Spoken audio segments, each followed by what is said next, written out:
So in the last class we have seen normalize power pattern. We have seen power pattern. तो power pattern और amplitude pattern में क्या फ़र्क है? Amplitude pattern में E theta लिखते हैं, पावर पैटर्न में ई स्क्वायर थीटा लिखते हैं। आपने क्या डिफरेंस देखा था कि पावर पैटर्न जो है थोड़ा सा नैरो होता है as compare to amplitude pattern. तो चलिए मैं दिखा देता हूँ, एक बार फिर से आपको रिकॉल करा देता हूँ कि ये देखिए ये कौन सा पैटर्न है। आप पहचान के देखिए कि ये कौन सा पैटर्न है और इसको आप पहचानने की कोशिश करिए। ये जो मैंने दूसरा पेज रख दिया, ये कौन सा पैटर्न है। कैसे पहचानेंगे ये दोनों पैटर्न? देखिए कैसे पहचानते हैं। इसमें हाफ पावर पॉइंट कहाँ पे है? 0.707 पे है।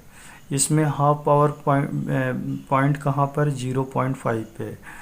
तो 0.707 पे है तो पक्का है एम्पलीट्यूड पैटर्न है। 0.5 पे है तो पक्की बात है ये कैसा है? पावर पैटर्न है। लेकिन ये वैल्यूज़ आई कहाँ से? इस लेक्चर में हम यहाँ पे समझेंगे। देखिए आप, एम्पलीट्यूड पैटर्न थोड़ा सा वाइडर दिख रहा है और पावर पैटर्न थोड़ा सा नैरो दिख रहा है, ये एक चीज़ है। तो अब हम इस लेक्चर में ये देखेंगे कि what is half power beam width और half power first null beam width क्या होती है। तो चलिए देखते हैं, डेफिनीशन पहले पढ़ते हैं और इसी डेफिनीशन को अप्लाई करेंगे। तो मैंने क्या लिखा कि what is half power points? A point where power becomes half. A point where power becomes half. तो अब पहले इस स्टेटमेंट को दिमाग में रखना है। ई थीटा क्या है? ई थीटा एम्पलीट्यूड है और यदि थीटा के रिस्पेक्ट में इसको मैंने प्लॉट कर दिया तो it will give you amplitude pattern. अच्छा, square of amplitude will produce power. Square of amplitude will produce power. तो यदि ये पावर है और इसको ये पूरा पावर है और थीटा के रिस्पेक्ट में मैंने प्लॉट कर दिया तो I will get power pattern. चलिए, e theta is equal to मैंने क्या लिखा? ये एम्पलीट्यूड पैटर्न है, दोनों तरफ स्क्वायर कर दिया, कोई दिक्कत नहीं है। एम्पलीट्यूड का स्क्वायर क्या होता है? एम्पलीट्यूड का स्क्वायर पावर देता है। अच्छा, अब सोचिए कि अब मैंने डेफिनेशन क्या बोला? अब point where power becomes half. तो चलिए कर लेते हैं। ये इस ई स्क्वायर थीटा क्या है? पावर है, इज इक्वल टू हाफ। क्योंकि मैंने बोला पावर बिकम्स हाफ। अच्छा, क्या मैं इसको ऐसा नहीं लिख सकता? E theta is equal to 1/√2। तो 1/√2 यानी इसकी वैल्यू कितनी आती है? 0.707। ये कौन सा पैटर्न है? पावर पैटर्न है। ये कौन सा पैटर्न है? एम्पलीट्यूड पैटर्न है। तो एम्पलीट्यूड पैटर्न में आपने देखा कि 0.707 पे हाफ पावर पॉइंट्स मिल रहा था और पावर पैटर्न में हाफ पावर पॉइंट्स कहाँ मिल रहा था? 0.5 पे मिल रहा था। चलिए अब और थोड़ा सा समझते हैं कि ये देखिए, ये आप देखना, ये कौन सा पैटर्न है। पहली बात तो एम्पलीट्यूड 1, मैक्सिमम एम्पलीट्यूड 1 दिख रहा है तो पक्की बात है ये कैसा है? नॉर्मलाइज पैटर्न है। हाफ पावर पॉइंट्स कहाँ पे हैं? 0.707 पे है। तो देखिए आपको करना क्या है, यहाँ से यहाँ तक 0.707 का रेडियस लीजिए और एक आर्क बना दीजिए। तो ये जो आर्क है इस मेजर लोब को कट करेगा। इसका नाम क्या है? मेजर लोब है। 2 पॉइंट्स पे कट करेगा। यह दोनों कटिंग पॉइंट्स पे एक ऐसी लाइन खींचिए दोनों तरफ और इस एंगल को क्या कर लीजिए? मेज़र कर लीजिए। ये बीम की विड्थ है, ये बीम की विड्थ है, लेकिन कहाँ पर? हाफ पावर पॉइंट्स पे। ये बीम की विड्थ है लेकिन कहाँ पर? हाफ पावर पॉइंट्स पे। इसलिए हम इसे क्या बोलते हैं? हाफ पावर बीम विड्थ बोलते हैं। चलिए दूसरा देख लेते हैं पावर पैटर्न के केस में। चलिए पावर पैटर्न के केस में देख लेते हैं। ये देखिए, ये आपके सामने पावर पैटर्न था, बिल्कुल था। कैसे? ये नॉर्मलाइज्ड है कि नहीं है? बिल्कुल नॉर्मलाइज्ड है। क्योंकि मैक्सिमम एम्पलीट्यूड कितना है? 1 है। अच्छा, आपने क्या किया? ये पावर पैटर्न है तो इसको 0.5 से एक आर्क बनाइए तो ये मेजर लोब को 2 जगह कट करेगा, बिल्कुल करेगा। 0.5 का रेडियस बना दीजिए, इधर ये कट किया, ये कट किया, यहाँ से 2 लाइन ड्रॉ करिए और ये एंगल को मेज़र कर लीजिए। तो ये एंगल क्या आएगा? That angle is nothing but it's a half power beam width. लेकिन इसको हाफ पावर क्यों बोला? क्योंकि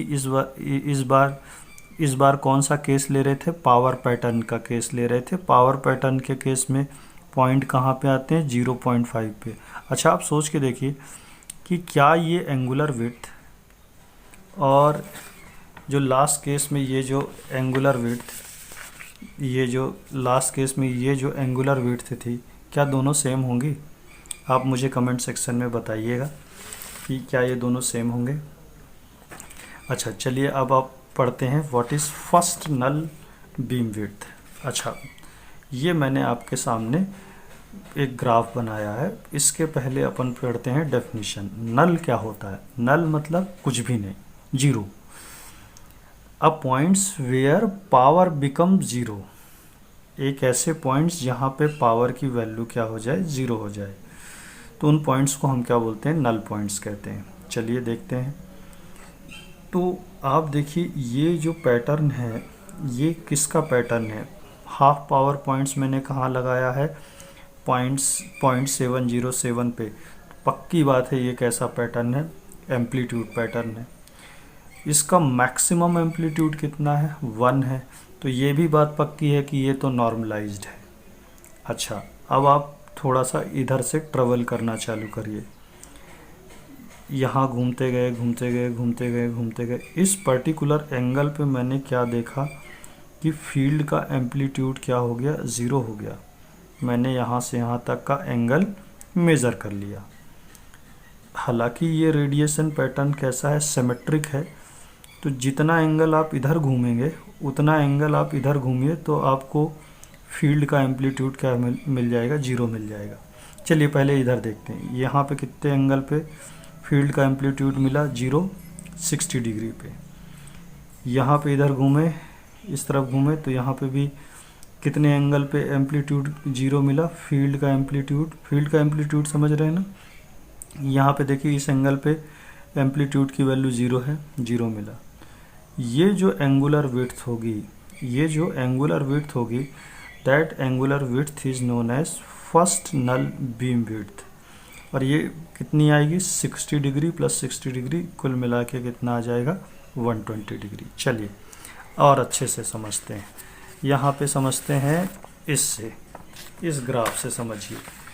चलिए आपको समझ में आएगा कि what is first null beam width. देखिए पहली बार नल कब मिला? जब 0 डिग्री। अच्छा, ये कौन सी एक्सिस होती है? Z axis. और थीटा कहाँ से मेज़र करते हैं? जेड एक्सिस से। घूमना चालू किया, घूमना चालू किया, घूमना चालू किया, यहाँ तक पहुँचे। एंगल कितना आया? 30 डिग्री पे। 30 डिग्री पे फील्ड का एम्पलीट्यूड क्या हो गया? ज़ीरो हो गया। फील्ड का एम्पलीट्यूड क्या हो गया? ज़ीरो हो गया। ये विड्थ, इधर घूमना चालू करिए, इधर भी ये सिमेट्रिक है रेडिएशन पैटर्न। जितना इधर घूमेंगे उतना आप इधर भी घूम जाइए तो आपको फिर से नल पॉइंट मिल जाएगा। तो फर्स्ट नल बीम विड्थ कितनी कहलाएगी? 30 डिग्री इधर का और 30 डिग्री इधर का, तो 60 डिग्री कहलाएगी। तो this is called first null beam width. तो इस लेक्चर में इतना ही। आप ऐसे बहुत सारे एग्जांपल्स लीजिए, अपने से बनाइए और देखिए कि क्या होता है। आगे हम और भी सभी एग्जांपल्स में, अभी मैं 2 से 3 एग्जांपल दूंगा, सब में सब चीज़ कैलकुलेट करेंगे। Side lobe level, radiation pattern, सब कुछ मेज़र करेंगे एक बार फिर से अच्छे से। तो यदि आपको लेक्चर अच्छा लगता है तो please like, subscribe and share it. Thank you very much. Please watch my next lecture. Thank you.